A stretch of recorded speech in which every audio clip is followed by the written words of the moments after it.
আমার নবীকে আমার আল্লাহ তাআলা শরঈ আহকামের মালিকও বানিয়েছেন, মুখতারও বানিয়েছেন।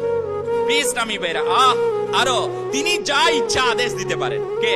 আমাদের নবীর শান এটা, তিনি যা ইচ্ছা আদেশ দিতে পারেন, যার জন্য যা ইচ্ছা তা জায়েজ ও নাজায়েজে ঘোষণা করতে পারেন। কোথায়?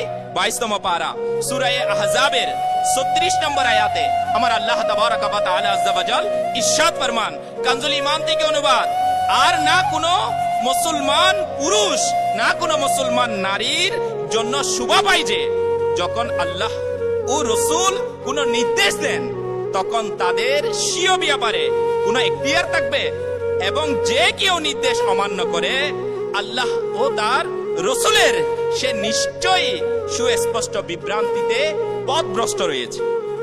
ইসলামী বেরা তাফসীরে সিরাতুল জিনানে এই আয়াতে মুবারকার আলোকে চতুর্থ খণ্ডে বর্ণনা করা হয়েছে, রাসূল পাক সাল্লাল্লাহু তাআলা আলাইহি ওয়া আলিহি ওয়াসাল্লাম আল্লাহ পাকের দান ক্রমে আমার আল্লাহ তাআলার প্রদত্ত ক্ষমতা বলে শরঈ আহকামের স্বাধীন।